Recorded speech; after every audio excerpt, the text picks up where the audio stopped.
How would you survive a nuclear blast? Oh, okay. Hmm, really? How interesting.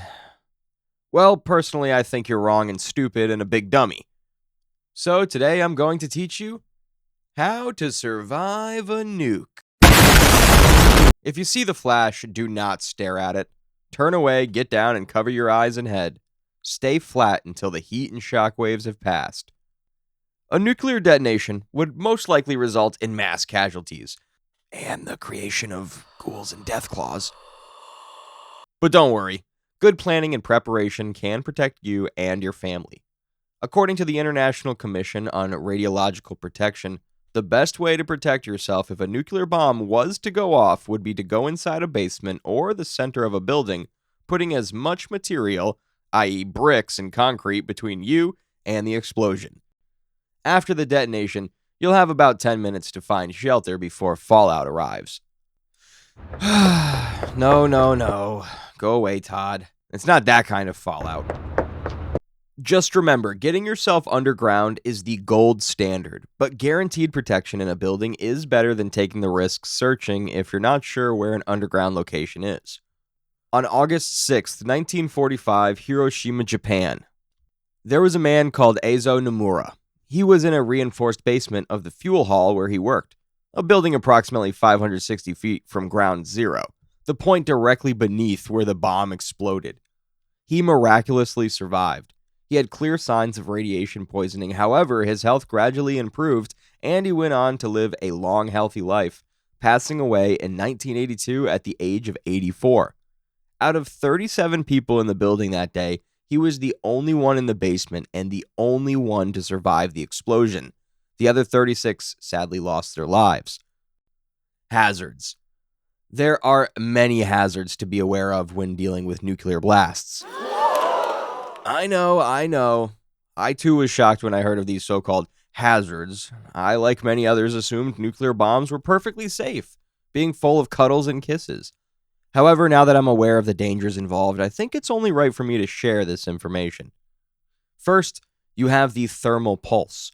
The fireball is unbelievably hot, and for several seconds it throws out enough heat to burn skin, damage your eyes, and set things like wooden buildings on fire from miles away. So, in case it was not already obvious, do not stand there staring at the giant glowing death orb. Turn away, get down, and cover your eyes and head. Next, there is the blast wave. Close to the explosion, it can destroy entire city blocks, but even several miles away, windows can shatter and send glass and debris flying around like tiny little missiles. Then there is initial radiation. This is radiation released immediately from the fireball, and it can seriously injure or kill people outdoors within a few miles of the detonation. And finally, there is fallout. Okay, that was my last fallout joke, I promise. If the bomb explodes near the ground, it throws huge amounts of dirt, debris, and radioactive material high into the atmosphere. Then that material falls back down onto the ground as fallout. It can start reaching the ground in about 10 minutes, which is why getting inside quickly matters so much. Fallout is most dangerous within tens of miles of the detonation, especially during the first few hours. Over the next 24 hours, if you believe you have been exposed to fallout, you need to remove your outer clothes carefully, bag them away from people and pets, then wash exposed skin and hair gently with soap. Be careful not to scrub aggressively or use conditioner. Removing outer clothing can remove around 90% of radioactive contamination. Food, bottled drinks, and medical supplies will be generally safe as long as they're sealed or packaged and stored indoors, so you'll be able to consume whatever you have in the shelter with you. Also, it's important to stay tuned into any media you can. Best would be a battery-powered radio. Listen out for instructions from officials. Stay inside unless directed otherwise. The danger from fallout will decrease fairly quick, however, you should remain in your protective shelter for at least the first 24 hours, unless you're in immediate danger from another hazard, for example, a fire or building collapse. Evacuating yourself should be avoided until hazardous fallout areas have been mapped out and a safe evacuation route has been established. The next 48 hours. After the first 24 hours, the radiation levels will have dropped massively, but depending on how badly the area you're in has been affected and what instructions you've received through communications, if any, protective measures may still need to be taken. If you have been instructed to stay sheltered or have not been provided any instruction, stay inside unless it's an emergency, as mentioned earlier. If you have to go outside for supplies or any other reason, minimize the time you spend out of shelter as much as possible and be aware of the fact you'll most likely be exposed to contamination. With that being said, you should wear a face covering or anything that will cover your mouth and nose, cover your skin as much as possible, and try and put a protective layer on over your clothes. Anything will help, but plastic or any other waterproof material is ideal. Pregnant women and children are much more sensitive to radiation, so all attempts should be made to keep them safe and comfortable remaining in the shelter as much as physically possible. All supplies, whether that be medical supplies, stored food, or bottled water, should be used sparingly.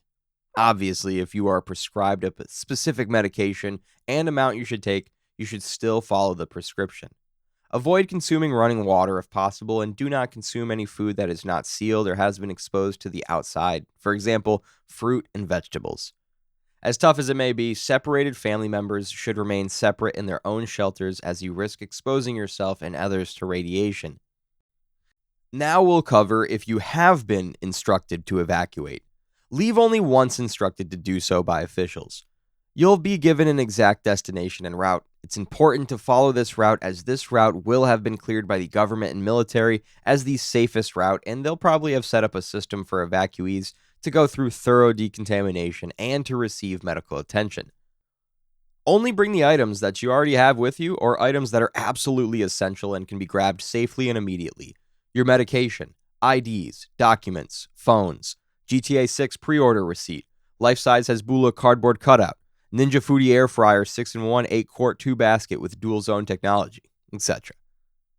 Decontaminate before leaving as long as it will not delay an urgent evacuation. Remove outer layer of clothing, wash exposed hair and skin, change into clean clothes if you have the ability to do so. If you're traveling by car, keep the windows shut and switch off AC and heating. If you do not have a vehicle, follow instructions given about location of assembly points and how to get there. Upon arrival to a reception center, follow instructions given by authorities. Do not return until or unless you've been informed the area is safe. How to prepare yourself ahead of time.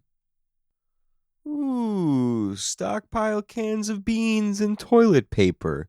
Move your whole family into an underground bunker and ruin your child's ability to have a social life. Ooh.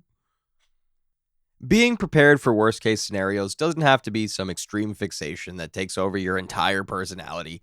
It can be something simple and small that just provides an element of security for you and your family, and this doesn't have to be a nuclear apocalypse-focused thing. It could just be an emergency-focused kit ready for natural disasters of all forms.